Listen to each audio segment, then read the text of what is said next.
안녕하세요. 역사 돋보기입니다. 몽골족의 세계 정복기 10부입니다. 1333년 원나라의 사실상 공식적인 마지막 황제이자 15대 데칸, 우리에겐 원순제 혹은 원해종으로 더 잘 알려진 토군 티무르가 즉위하였습니다. 고려인 환관 고용보의 추천으로 차를 따르는 고려인 출신 시녀에게 푹 빠진 토군 티무르는 그 시녀를 후궁으로 삼습니다. 시녀에 대한 토군 티무르의 총애가 남다르니 당시 황후였던 다나시리는 시녀를 매우 학대하고 괴롭혔는데요. 1335년 다나시리 황후의 오빠들이 반란을 일으켰다가 실패하여 다나시리도 폐위되고 독살당했습니다. 토군 티무르는 시녀를 황후로 삼으니 그녀가 바로 기황후입니다. 다만 고려인이 황후가 될 수 없다는 조정의 의견에 따라 토군 티무르는 유력 가문 출신의 몽골인 바양 후투구를 제1황후로 기황후를 제2황후로 삼았습니다. 비록 기황후가 고려인이라는 이유로 제2황후로 밀렸지만 1338년 기황후가 토군 티무르의 아들 아유시리다라를 출산하며 원나라 황실에서 가장 영향력이 강한 안주인으로 부상하였습니다. 기황후는 결코 황제의 사랑만을 받으며 황궁의 뒷자리만 지키는 평범한 여인이 아니었습니다.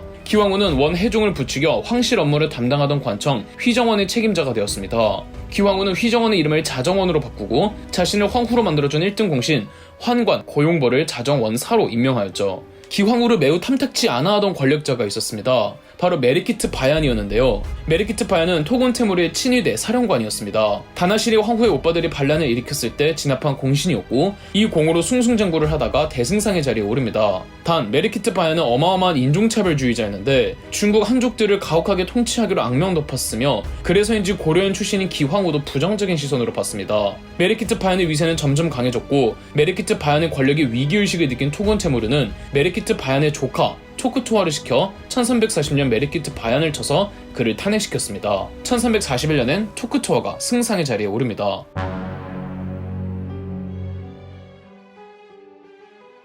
몽골족의 세계 정복기 9부에서 말씀드렸듯 원나라 말기는 정치적으로, 경제적으로, 사회적으로 대혼란이었습니다. 이렇게 세상이 어지러워지면 꼭 나타나는 일반적인 현상이 사이비 종교가 쉽게 유행한다는 겁니다. 원나라 말기 성행한 사이비 종교는 백년교였습니다. 세계 대제국이었던 원나라였기에 다양한 종교들이 원나라에 존재하고 있었고 그만큼 각종 교리들이 짬뽕되어 사이비 종교들이 탄생하기 쉬웠습니다. 그중 불교의 미륵신앙과 마니교의 혼합으로 생겨진 종교가 백년교였는데 마니교 자체도 여러 종교들이 혼합된 종교이기도 했죠. 사회가 혼란할 때 퍼지는 사이비 종교의 공통점은 보편적으로 구세주 신앙을 믿는다는 겁니다. 지금은 세상 살기가 어려우니 곧 신이 보낸 신의 대리자가 이 세상을 구원해주러 나타난다는 신앙이죠. 이런 구세주 신앙이 있어줘야 종교가 쉽게 퍼지는 법이죠. 쿠빌라이 칸 이래 원나라 정부의 혹독한 탄압을 받던 남쪽 지방의 중국인 한족들 중심으로 백년교가 더 쉽게 퍼집니다. 한족들은 백년교의 구세주 신앙을 곧 원나라가 타도되고 중국 한족의 나라가 다시 수립되리라는 믿음으로 받아들였습니다. 한족들을 중심으로 백년교를 내세우며 원나라에 재앙하는 각종 민중봉기가 일어납니다. 그 첫 시작은 1351년 어느 날의 허베이성에서 일어났습니다. 한산동이라고 백년교 깊숙이 관련되어 있는 농민이 스스로를 옛 송나라 황제의 후손을 칭하며 반란을 일으켰습니다. 그러나 한산동은 살해되고 한산동의 나는 금세 진압되었습니다. 다만 그 여파가 엄청나는데요. 한산동이 반란을 일으킬 때 반란자들에게 붉은색 두건을 쓰게 했습니다. 한산동 사후 한산동의 반란의 주축 중 한 명이었던 유복통이 이어받겠다며 홍건의 기치를 곳곳에 퍼뜨렸고 한산동을 죽었을지언정 원나라의 통치에 불만을 품던 한족들은 모두 붉은 두건을 머리에 메고 일제히 봉기를 일으켰습니다. 백년교에서 시작한 홍건의 사상은 매우 빠른 시간 안에 퍼졌고 몇 개월 안 있어 그 규모가 자그마치 10만에 달하게 됩니다. 바로 홍건적의 난이 발발한 것입니다. 원나라 진압군이 전혀 홍건적의 난을 진압하지 못하자 1352년 대승상이었던 토크투아가 직접 나섭니다. 토크투아는 모든 한족들이 잠정적인 홍건적이라며 민간인들도 학살하고 다녔죠. 1354년경 홍건적의 난을 진압하던 토크투아는 다른 전선으로 이동하게 되는데 이 홍건적의 난이 아닌 새로운 군벌의 반란이 터진 겁니다. 바로 장사성의 난입니다. 장사성은 장수성 태조 출신으로 소금 밀매업자였습니다. 중국산 밀란에서 소금 밀매업자가 빠지면 섭하죠. 중국은 전통적으로 소금을 국가가 전매했기에 소금 밀매업이 횡행했습니다. 이는 원나라도 마찬가지였는데 소금 사업이 엄청난 수익이 되기에 소금 전매제는 항상 소금 밀매업을 부추겼고 밀매는 자연스레 반정부 무장 조직이 될 수밖에 없죠. 더 세력이 커지면 군벌이 되는 법입니다. 장사성은 염전 노동자였다가 한족에 대한 원나라 관리들의 불합리한 대우에 분노를 느껴 소금 밀매업을 통해 반란을 일으킵니다. 장사성의 반란 규모도 점점 커져 거의 군벌에 가까운 수준에 이르렀고, 과장이 있겠지만 홍건적의 난을 진압한 토쿠토와가 100만 대군을 데리고 장사성의 난을 진압하러 갑니다. 확실히 토쿠토와가 명장은 명장이었나 봅니다. 28번의 싸움에서 모두 이기며 장사성의 난을 진압하고 있는데, 토쿠토와의 권세를 시기한 간신들이 황제 토군테무르에게 토쿠토와를 이간질했고, 황제 토군테무르는 토쿠토와의 병권을 회수하고 유배 보내버렸습니다. 얼마 못 가 토쿠토와는 독살당합니다.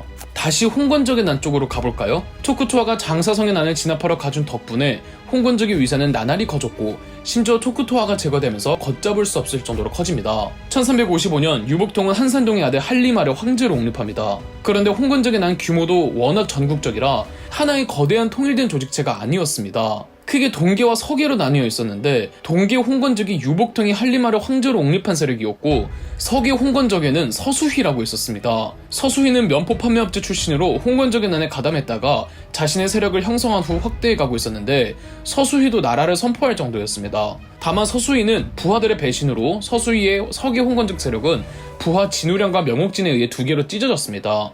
서수위의 성계 홍건적은 둘로 찢어졌지만 유복통과 한리마의 동계 홍건적은 기세 좋게 원나라의 수도 대도로 북상했습니다. 1357년 동계 홍건적은 원나라의 수도 대도를 위아래로 완전하게 포기하고자 몽골 초원의 황제 별장 제너두를 함락시키기도 하죠. 하지만 1359년부터 원나라의 장수 착한 테무르가 나서기 시작하면서 동계 홍건적은 속절없이 무너집니다. 동계 홍건적은 점점 세력이 와해되기 시작했고, 그 과정에서 흩어진 홍건적의 세력 일부가 1359년과 1361년 두 차례에 걸쳐 고려를 침공해왔던 겁니다. 동계 홍건적은 유복통이 끝까지 버텨내려고 하지만 거듭된 패전을 겪다가 장수성의 군벌이었던 장사성과도 싸우는 도중 1363년 결국 유복통이 죽고 동계 홍건적은 종말을 고했는데요. 동계 홍건적이 장사성에게 완전히 격파될 때 동계 홍건적의 황제였던 한리마만큼은 데리고 구출해준 홍건적의 주요 장수가 있었는데, 바로 주원장이었습니다.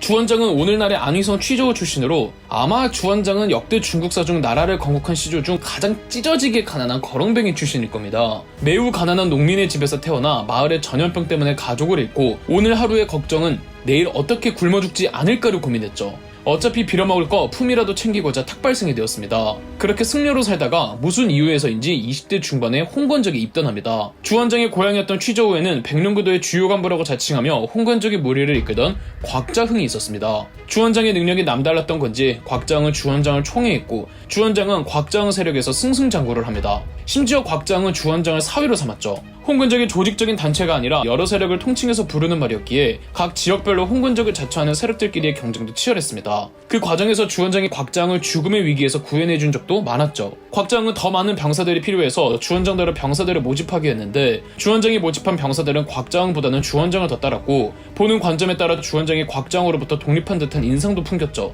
곽자흥은 주원장을 내세워 다른 홍건적 수령들과 경쟁하고 또 원나라 군과도 싸우는데, 싸우는 족족 주원장의 승리를 하니 주원장의 세력이 더 불어나고 있었습니다. 1355년 곽자흥이 죽고 곽자흥의 아들 곽천서가 이어받았습니다.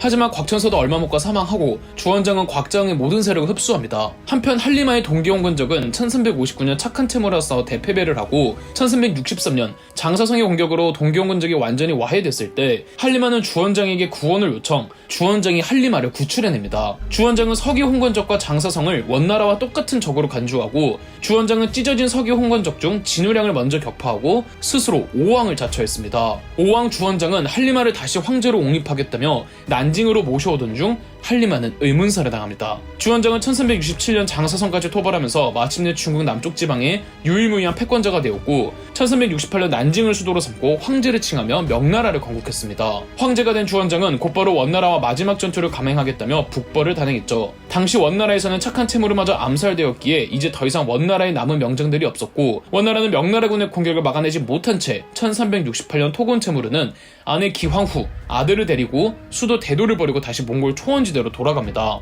이로써 중국 전역과 세계를 제패했던 원나라는 다시 몽골 초원으로 축소되었고, 이후 원나라의 역사를 북원이라고 부르며 구분한답니다. 그러니까 아직 원나라가 아주 멸망한 건 아니라는 거죠. 1370년 몽골 초원의 수도 카라코름에서 토곤 테무르가 사망했고, 기황후의 아들이었던 아유시리다라가 다음 황제로 등극하였습니다. 1378년 아유시리다라에 이어 그의 동생 테구스 테무르가 차기 황제가 되었는데, 여러분 예전에 쿠빌라이 칸이 데칸 계승을 두고 다투던 아리크 부카 기억나시나요? 그 아리크 부카의 후손이었던 예수데르가 1388년 테구스 테무르를 살해하고 본인이 데칸이 되었는데, 예수데르는 더 이상 황제를 칭하진 않겠다며 오로지 칸으로만 있겠다며 원나라라는 이름은 사라지고 몽골만 남게 됩니다. 기나긴 영상 몽골의 세계 정복기를 시청해주셔서 대단히 감사드립니다. 그럼 역사 돋보기였습니다.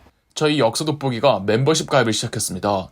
멤버십 가입을 해주신 분들 덕분에 영상 제작에 큰 도움이 되고 있습니다. 감사합니다. 영상 재미있으셨다면 구독과 좋아요, 알림 설정까지 해주시면 감사드리겠습니다.